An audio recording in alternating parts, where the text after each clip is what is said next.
Karena rezeki itu orang yang menikmati itu namanya rezeki, walaupun haram tetap namanya rezeki. Makanya saya heran kalau ada seorang ulama yang saya dengar sendiri di bulan Ramadan yang beberapa tahun lalu mengatakan rezeki yang halal dari Allah, rezeki yang haram dari syaitan. Kaget saya, subhanallah. Berarti yang memberi rezeki ada dua, Allah dan setan. Jadi ada razik selain Allah. Ini bahaya ini pemahaman namanya Mu'tazilah.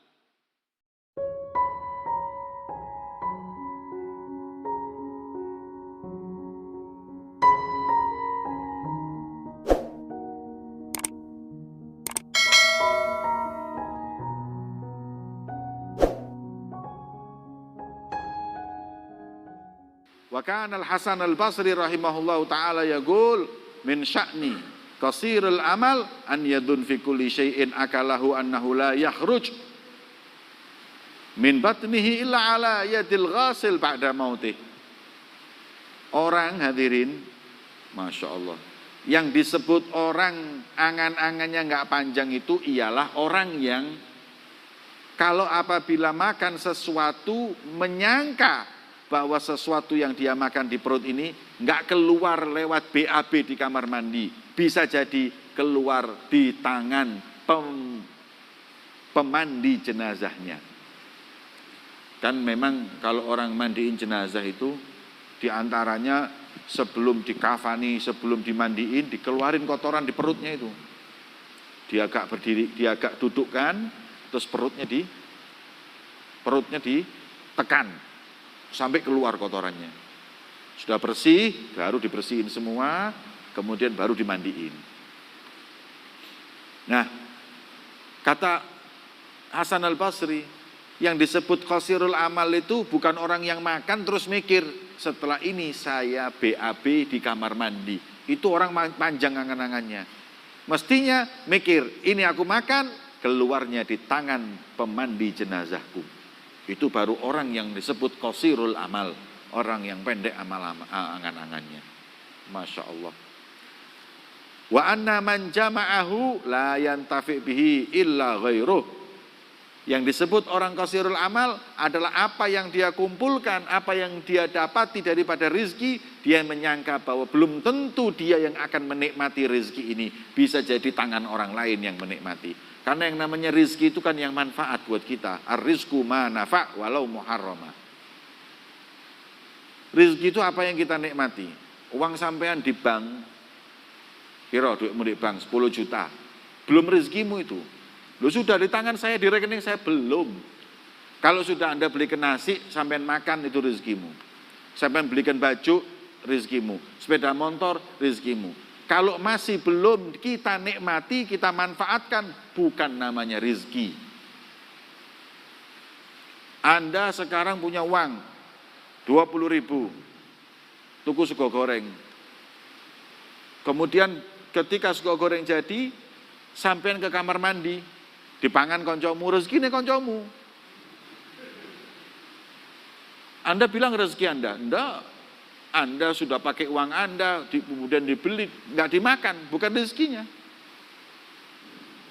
Ya, lebih haram ya, urusan haram itu nanti nomor 2. Urusannya rezeki, jatahnya siapa itu? Karena rezeki itu orang yang menikmati itu namanya rezeki, walaupun haram tetap namanya rezeki. Makanya saya heran kalau ada seorang ulama yang saya dengar sendiri di bulan Ramadan yang beberapa tahun lalu mengatakan rizki yang halal dari Allah, rizki yang haram dari syaitan. Kaget saya, subhanallah. Berarti yang memberi rizki ada dua, Allah dan setan. Jadi ada razik selain Allah. Ini bahaya ini pemahaman namanya Mu'tazilah.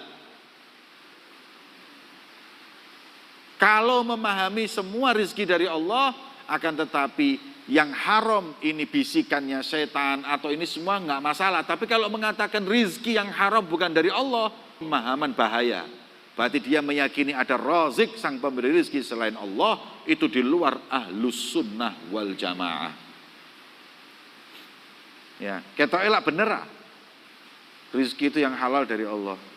Adapun yang haram itu dari setan. Kayak korupsi, nyolong, itu setan, rezeki ini tekok setan. Kita elak bener. Tapi Mana ada ulama Ahlus Sunnah yang bilang seperti itu? Enggak ada, hadirin. Rezeki semuanya dari Allah. Hanya kita yang menentukan halal haramnya, tapi jatahnya itu rezekinya Allah sudah yang berikan. Kalau Anda carinya dengan cara yang halal, jadi rezeki itu halal milik Anda. Tapi kalau Anda cari yang haram, jadi ini umpama nih, sampean rezekinya hari ini 10 juta. Rezekinya Anda hari ini 10 juta dari Allah. Tapi Anda mengambilnya dengan cara haram, jadi 10 juta haram. Kalau Anda mengambilnya dengan cara yang halal, 10 juta yang halal. Makanya nggak ada yang namanya istilah rezeki oh zaman saiki. Golek sing haram repot apa meneh sing halal. Ini omongannya orang goblok. Omongan orang yang nggak ngerti hakikat rezeki. Ya, ketentuannya Allah rezeki hari itu segitu ya sudah segitu. Nanti lihat perkataan yang disampaikan oleh ulama tentang rezeki ini. Katanya Habib Ali bin Muhammad Al-Habsyi apa? Warizq maksum bainal khalqi hatta al-hinash. Rezeki itu dibagi sama Allah walaupun cacing di bawah tanah itu dapat rezeki. Cacing itu lah gak ro kabar, gak ro opo ning ngisore tanah, mangan opo gak jelas. Dikeduk mbek wong-wong. Dikei jenazah. Lemu maneh. Nggih, jarene cacing ya Allah matur sembah nuwun. Nggih, niki pesta pora malam ini.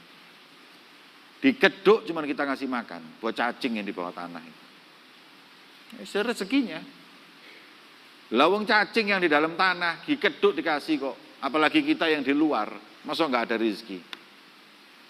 Wa ma min dabatin fil ard illa wa 'alallahi rizquha. Tidak ada yang hewan atau makhluk yang melata yang di muka bumi ini berjalan kecuali yang nanggung rezekinya adalah Allah. Bukan setan, Allah.